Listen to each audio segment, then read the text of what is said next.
Hello and welcome to the latest episode of Lessons from Nehemiah, Rebuilding Broken Walls. My name is Alastair Kirk of Christians United for Israel UK, and thank you for joining me as we continue our study of Nehemiah. Please remember to like and share if you enjoyed this video, and subscribe or follow to receive more content from CUFI UK. We're currently in Nehemiah chapter 3. We've looked at some of the workers that God used in the rebuilding and why they focus on certain sections. But we can't move past this chapter without turning our attention to one of the most important components of the building project, the gates. Now, it's simple to understand why the walls were so important to Jerusalem's defense, but here the gates are given prominence. But why gates? All 10 gates of the ancient city were in complete ruin, needing repair or rebuilding. And Nehemiah takes us round in an anti-clockwise direction, so north, then west, south, east, back to north, and names each gate by name. Not a number, but a name. Each gate is given a meaningful name. It's meaningful because the names give us a clue to their purpose. And in this video we will begin considering the purpose of each gate.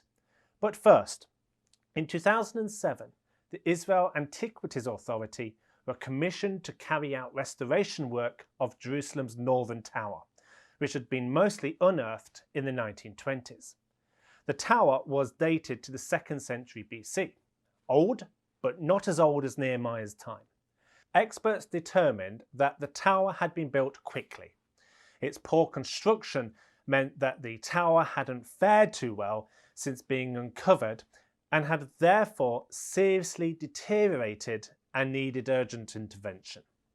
When restoration work began, it became clear that the tower was at risk of collapse, so they called upon Israeli archaeologist Dr. Eilat Mazar and her team to lead a salvage excavation. The idea was to remove every piece of the tower and rebuild it using modern mortar. But to do this safely, they had to dig underneath the tower to find a firm layer upon which to rebuild. And they were in for a shock. Beneath the tower were fragments of pottery dating back to the Persian Empire. They even found dog burials that was custom practice in the Persian Empire. The findings were scientifically dated to 450 BC. That matches precisely with the biblical account of Nehemiah. The tower and the associated wall were also confirmed as being built hurriedly, with a sense of urgency, which was true. Nehemiah says it was built in 52 days, and even his enemies mocked that a fox could knock down the wall. What was meant to be a straightforward restoration became an incredible landmark discovery of biblical history. In fact, to date, it was the most significant archaeological find that links to Nehemiah. I tell you this for a reason. You see, it's important to remember that the things we are reading about in Nehemiah are historically true. They are embedded in the earth of Israel's history. But just as these gates are historically true, so are their purpose. So are the biblical truths that we unearth as we study His Word. They have stood the test of time. So it's time to do some biblical excavation. The psalmist said, "His foundation is in the holy mountains. The Lord loves the gates of Zion more than all the dwellings of Jacob. Glorious things are spoken of you, O city of God." God loves the gates of Zion. He has His name inscribed on it. The city speaks of His glory. This verse also says the foundation of God's truth is in Zion. In other words, they reveal something about God's character. Why does He love the gates specifically? Well, the gates are pleasing to Him because operational gates are a sign that a city is restored. There is nothing He loves more than seeing His purpose fulfilled. So I invite you to come with me as we join Nehemiah in the tour of the gates. just as the psalmist said, "Come, walk about Zion, go all around her, count her towers, mark her bulwarks, consider her palaces, that you may tell it to the next generation. For this is God, our God, forever and ever. He will be our guide even unto death." You see, the Lord wants to show you that He is who He says He is. He is God and He is good. Walk about Zion. He says, "I will show you why I love Zion." Count her towers. I will show you that I am your strong tower. Mark her fortresses. I will show you I am your refuge and fortress. Consider her palaces. I will show you that I am king. He wants you to see it with your own eyes. He is everything that He says He is in His word, because He is God forever and ever. Now, as we take this figurative walk around Zion, allow the Holy Spirit to show you new things about His character. These gates and towers listed in chapter 3 represent spiritual truths that were for Nehemiah and his generation. They were true when our Lord Jesus walked the dusty streets of Jerusalem 2,000 years ago, and they are still true today. These are truths for this generation now, in these times, at this moment. "Come," His word says, "let me show you who I am. I am God forever and ever, and I will be your guide." You see, the Lord changes not. He is the same yesterday, today, and forever.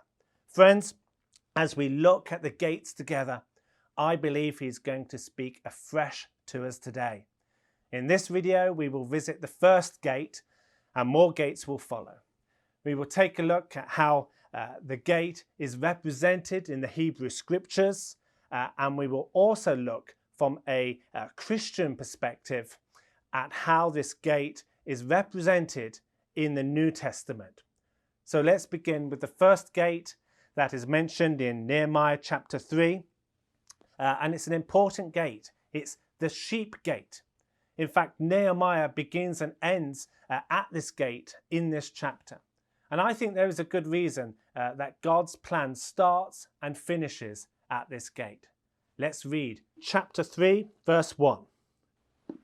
"Then Eliashib the high priest rose up with his brethren the priests and built the sheep gate. They consecrated it and hung its doors. They built as far as the Tower of the 100 and consecrated it, and as far as the Tower of Hananel."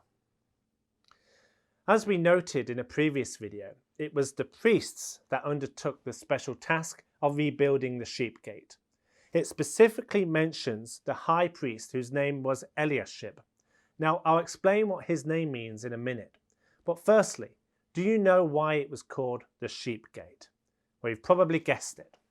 Sheep that were set apart for sacrifice at the temple were led through this actual gate. From the moment the lamb was born, provided it remained without blemish, it was set apart for this sanctified purpose. And it was so important that the sacrificial lamb didn't become blemished at any point in the process up to being placed on the altar.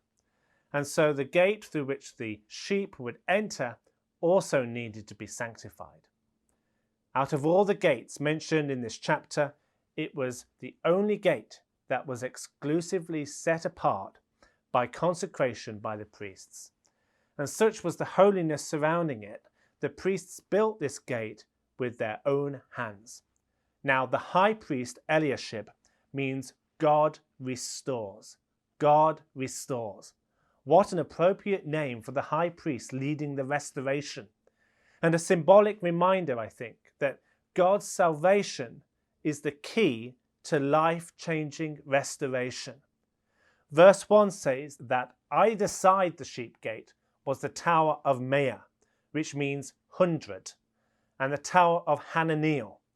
The word Hananel is devised from the word El, meaning God, and the verb Hanan, meaning to be gracious. And together it means God is gracious, or God has shown favor. God is merciful. The same tower is mentioned in Jeremiah chapter 31 verse 38. in which the Lord spoke through the prophet Jeremiah about a time to come, saying, "Behold, the days are coming, says the Lord, that the city shall be built for the Lord from the tower of Hananeel to the corner gate." Now, a few verses previously we read, "But this is the covenant that I will make with the house of Israel after those days, says the Lord. I will put my law in their minds and write it on their hearts, and I will be their God, and they will be my people. No more shall every man teach his neighbor, and every man his brother, saying, Know the Lord, for they all shall know me, from the least of them to the greatest of them, says the Lord. For I will forgive their iniquity, and their sin I will remember no more." This indeed is the story of God's relationship with his people, that through keeping his covenant, the children of Israel might discover restoration in their lives because of the grace of God. So the sheep gate symbolized great hope for the Jewish people in Jerusalem, because it was through the provision of priestly sacrifices at the temple that the forgiveness of sin, the blotting out of transgressions, might be experienced for a sinful people in need of God's grace and mercy. That's what grace is. It's unmerited favor. It's not deserved, but it's because he is good and he is merciful. We read about God's mercy towards Israel in the Psalms. For example, Psalm 100 says, "Know that the Lord, he is God. It is he who has made us, and not we ourselves. We are his people and the sheep of his pasture. Enter into his gates with thanksgiving and into his courts with praise. Be thankful to him and bless his name. For the Lord is good, his mercy is everlasting, and his truth endures to all generations." I want to switch now to the New Testament. As Christians, we will be familiar with the words of Jesus in John's Gospel, which read, "I am the door of the sheep." It continues, "I am the door. If anyone enters by me, he will be saved and will go in and out and find pasture. I am the good shepherd. The good shepherd gives his life for the sheep." So as Christians, the sheep gate takes on a vivid picture of the Christian experience, reminding us of Jesus' sacrifice by which we find God's grace and mercy.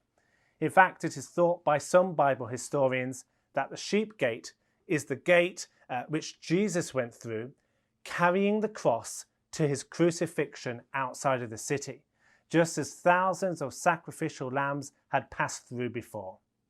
Meanwhile, the overlooking Tower of Hananeel that we mentioned reminds us that God is indeed gracious to us. And the Tower of 100 reminds us of one of Jesus' parables that tells us of a shepherd with a flock of 100 sheep. Do you recall that one? Where the shepherd momentarily leaves the 99 safe sheep to find the one lost sheep. Such is the character of Jesus as our good shepherd.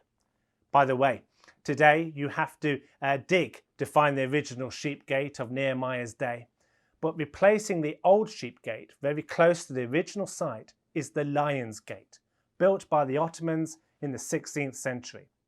Today, Christian pilgrimages begin the Via Dolorosa at the Lion's Gate, a procession retracing Jesus' walk to his crucifixion at Calvary. Although the description of the Lion's Gate has Ottoman origins, I don't regard it as simply coincidental, not just because of it becoming the symbol of present-day Jerusalem, but because, as Christians, we believe that the Bible describes Jesus as both the Lamb of God and the Lion of Judah. The sheep gate becoming the Lion's Gate are connected, depicting God's great provision for us. The sheep gate then was the starting point of Nehemiah's reconstruction project in the rebuilding of the city, just as it is the starting point of rebuilding our lives, because it is by the provision of his mercy towards us that true restoration is found. The psalmist penned in Psalm 118, reading from verse 1. Oh, give thanks to the Lord, for he is good, for his mercy endures forever. Let Israel now say, his mercy endures forever. Let the house of Aaron now say, his mercy endures forever. Let those who fear the Lord now say, his mercy endures forever.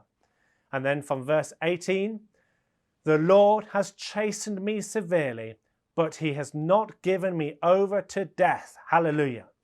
Open to me the gates of righteousness. I will go through them, and I will praise the Lord.